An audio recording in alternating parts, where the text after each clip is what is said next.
ibang balita, pinaliwanag na Malacanang kung bakit namayat si Pangulong bakit? Bongbong Marcos sa programang Long Conversation ng One News. Sinabi ni Palace Press Officer Claire Castro na hindi palakain ng Pangulo mula nang madiagnose siyang may diverticulitis o yung impeksyon at pamabaga sa bahagi ng bituka.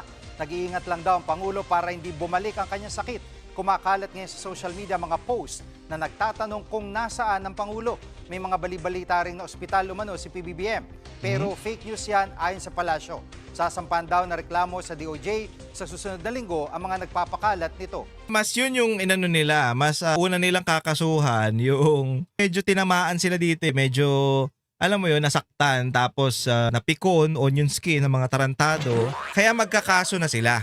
Magkakaso na sila dun sa mga nagpapakalat ng fake news. Actually, hindi naman nagpapakalat ng fake news. Yung iba talagang fake news below the belt na. Pero yung iba kasi dyan, nagtatanong, nasaan ang Pangulo? Ganyan din naman yung ginawa nila kay Pangulong Duterte. Atat na atat sila na umupo si Leni Robredo.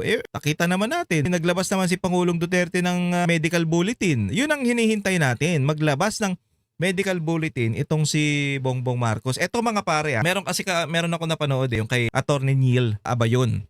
Ang sinasabi niya, hindi naman kailangan mamatay ng presidente para makaupo si VP Sara. Ang kailangan kasi malaman na kaya pa ba o capable pa ba yung presidente na magtrabaho, na kaya niya pa ba ang gampanan yung trabaho niya. Ang mangyayari, pag hindi kaya, magpapagaling yung presidente, tapos ang acting president na yung vice president niya, which is si VP Sara nga ngayon. Diba? Wala namang problema. Tapos, andyan pa rin ang presidente, OIC lang si VP Sara. Siya ang hahawak ng presidency, pero hindi pa siya totally presidente kasi buhay pa nga ang presidente, nagpapagaling lang. Nasa konstitusyon yan mga pare.